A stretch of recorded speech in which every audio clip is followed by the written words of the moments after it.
అదే RTV app వార్తల్ని క్షణాల్లో చదివే అవకాశం ఉంటుంది. ఒక న్యూస్ పేపర్, ఒక టెలివిజన్ ఛానల్ మీ చేతుల్లో ఎప్పుడూ ఉంటాయి. ప్రస్తుతం మనతో పాటు సత్యవతి రాథోడ్ గారు ఉన్నారు. మేడం నమస్తే.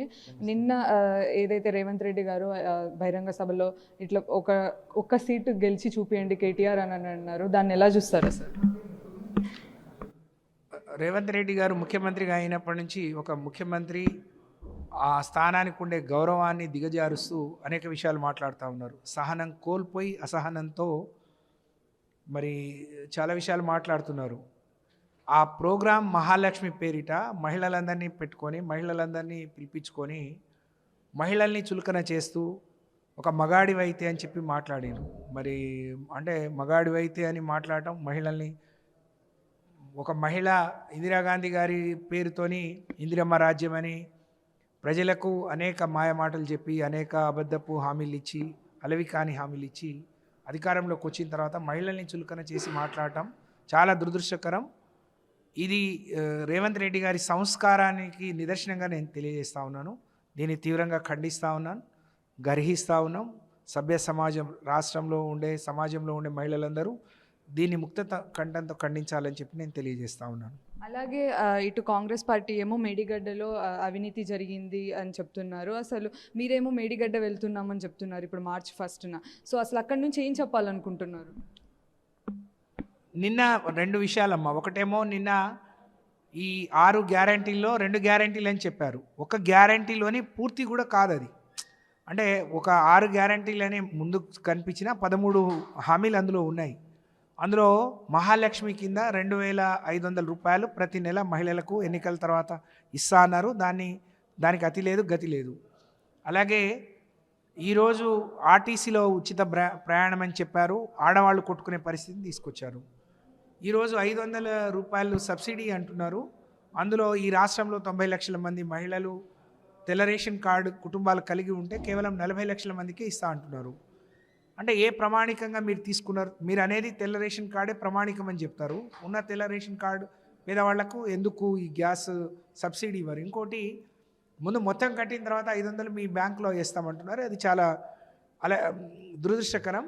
మీరు 500 రూపాయల సబ్సిడీ మినహాయించుకొని మాత్రమే మిగతా గ్యాస్ సిలిండర్కి అయ్యే డబ్బులను తీసుకోవాలని చెప్పి గ్యాస్ కంపెనీలకు ఒక డైరెక్షన్ ఇవ్వాలని నేను డిమాండ్ చేస్తూ ఉన్నాను.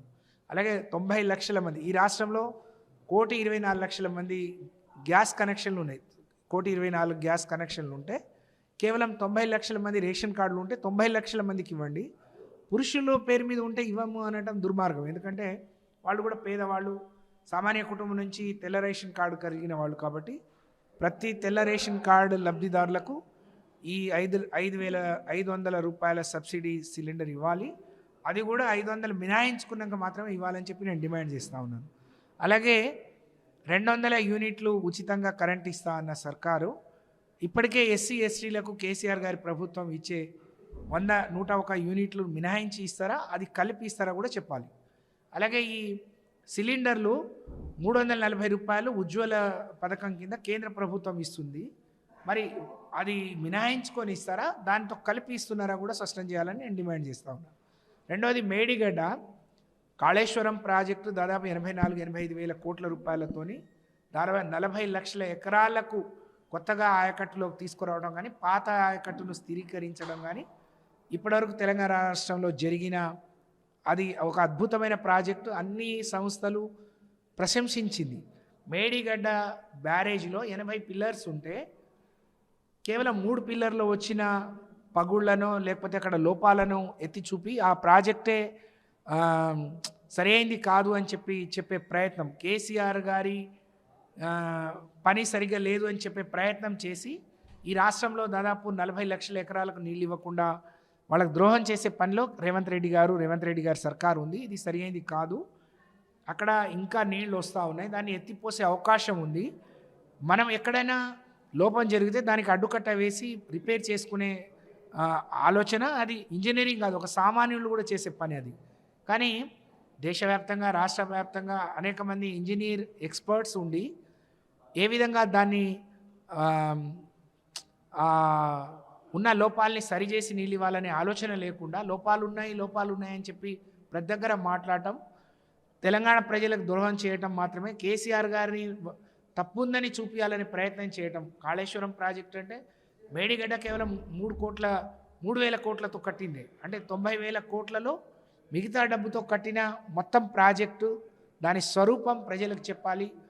మేడిగడ్డ మాత్రమే కాదు, కాళేశ్వరం అంటే 3 బ్యారేజీలు, ఇన్ని పంప్ హౌజులు, ఇంత టెన్నెల్స్, ఇన్ని కాలువలు, ఇవన్నీ రిజర్వాయర్లు ఉన్నాయని చెప్పడానికి మాత్రమే రేపటి మా ప్రయత్నం.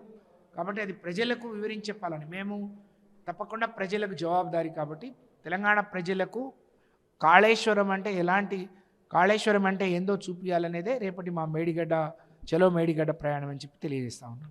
అయితే ఇటు సైడ్ ఎంపీగా అభ్యర్థులే లేరు అసలు. బీఆర్ఎస్కి పతనం అయిపోయింది, ఇంకా ఈ ఎలక్షన్స్ వచ్చినాక తెలుస్తుంది అటు ప్రతిపక్షాలు అంటున్నాయి. అసలు దీన్ని ఎలా చూడొచ్చు? అంటే ఎంపీ క్యాండిడేట్స్ లేరంటారా బీఆర్ఎస్ పార్టీ నుంచి?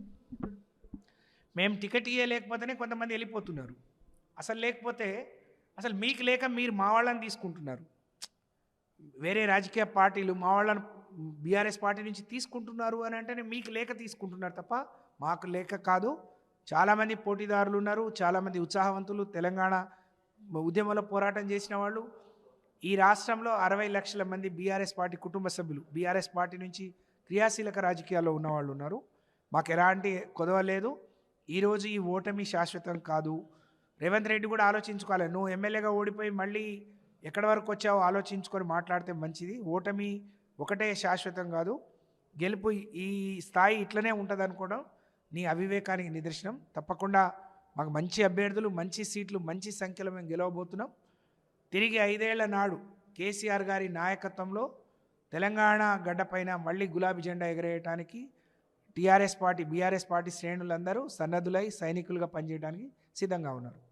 ఏది పడితే అది మాట్లాడొద్దు కాంగ్రెస్ నాయకులు. ఏదైనా సరే మీరు ఎక్కడి నుంచి వచ్చారో ఒకసారి మీరు చూసుకోండి. ఎమ్మెల్యేగా ఓడిపోయినావు రేవంత్ రెడ్డి, అలాంటిది ఎక్కడికి వచ్చావో చూసుకో. అలాగే మా పార్టీలో ఎవరైతే సీట్లు మేము ఇవ్వట్లేదో సీట్స్, వాళ్ళు వచ్చి మీ పార్టీలో జాయిన్ చేయించుకుంటున్నాం. అంతేగాని మళ్ళీ ఇంకొక 5 సంవత్సరాల్లో మేము ఖచ్చితంగా మా గులాబీ జెండా ఎగరేస్తాము తెలంగాణ రాష్ట్రంలో అని చెప్తున్నారు. కెమెరామెన్ సూర్యతో దివ్య, RTV హైదరాబాద్. మరిన్ని వీడియోస్ కోసం ఛానల్ ని సబ్స్క్రైబ్ చేయండి. లేటెస్ట్ అప్డేట్స్ కోసం వాట్సాప్ ఛానల్ ని ఫాలో చేయండి. అండ్ లింక్ డిస్క్రిప్షన్ లో ఉంది.